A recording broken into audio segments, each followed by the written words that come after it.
Today, we're cracking open the secret playbook that cybercriminals use to target you, your family, and even your job. And you know what? It's not always about super complex code or blasting through firewalls. Nope, the easiest way in is often just hacking the human mind. Welcome to the world of social engineering. You know that feeling, right? A message from your bank that feels way too urgent, a shipping alert for something you never ordered, or a DM from a friend with a link that just looks weird.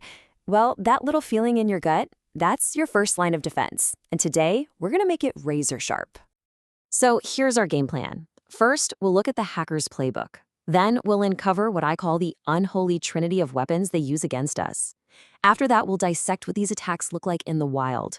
And most importantly, we'll finish by showing you how to build your own digital shield to stay safe. You know, to beat an attacker, you really have to think like one. And here's the thing.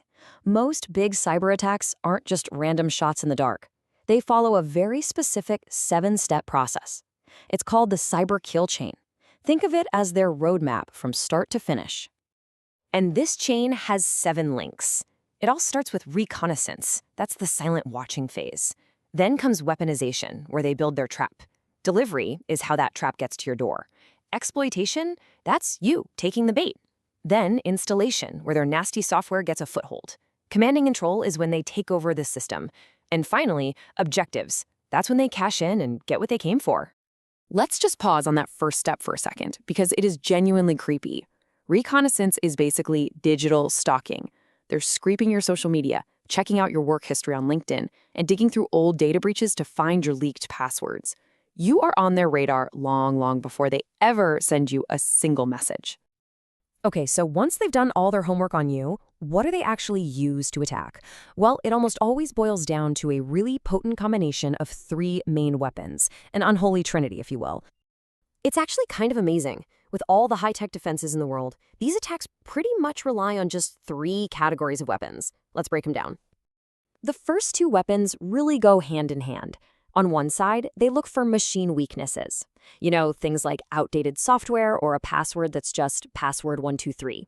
But where they get their real power is by targeting human weakness. They are experts at exploiting our most basic emotions: fear, urgency, curiosity, trust. They're not just attacking the computer, they're attacking you. And that third weapon? That's the malware itself. This is the payload, the digital bomb they deliver once you've been tricked. It could be a Trojan disguised as a harmless document, or spyware that secretly records everything you type and see, or the big one, ransomware, that locks up your entire digital life and demands a hefty payment. All right, so we get the process and we get the weapons, but what does this stuff actually look like when it shows up in your inbox or as a text on your phone? Let's take a look at some real-world examples. So the most common tricks you're going to see are what we call phishing attacks. You've got phishing, which happens over email. Then there's vishing, that's voice, over the phone. Think of those fake "we're calling from the bank" scams. And smishing, which uses SMS text messages. See the pattern? The channel might change, but the strategy is always the same. Pretend to be someone you trust and manipulate you. I mean, look at this classic phishing line. See the keywords they're using? Urgent, suspended, immediately. This language is crafted to make you panic. And when we panic, we don't think straight, we just react. That emotional gut punch is exactly what they're banking on to get you to click before you think. But hey, the threat isn't just in your inbox anymore. It's evolving. Attackers will still use old-school tricks like leaving a malware-infected USB drive in a parking lot. Or they'll set up a fake evil twin Wi-Fi network at a coffee shop to steal your info. And now, the game is getting way more advanced. They're using AI deepfakes to perfectly mimic a loved one's voice on a call, or even their face on video.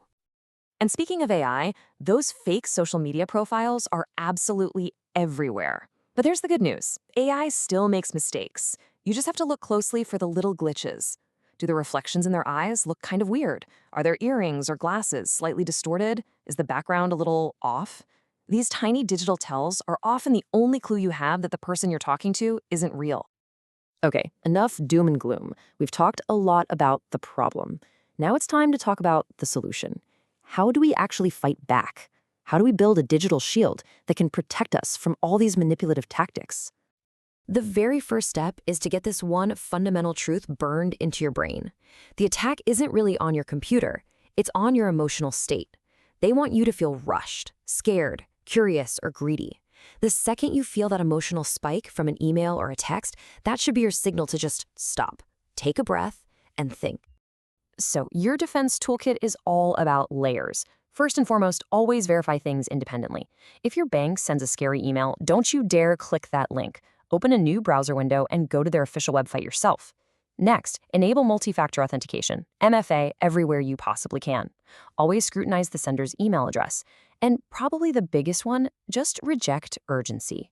No legitimate important request ever needs to be handled in the next 30 seconds. When you boil it all down, your best defense really comes down to 3 simple habits. First, awareness of these tactics, so you know what you're looking for. Second, verification through a separate channel you already trust. And third, just a good, healthy dose of skepticism. If an offer or a warning feels way too good or way too bad to be true, it almost certainly is. So we'll leave you with this final thought. As technology makes it easier and easier to fake an identity, the burden of proof is really shifting onto us.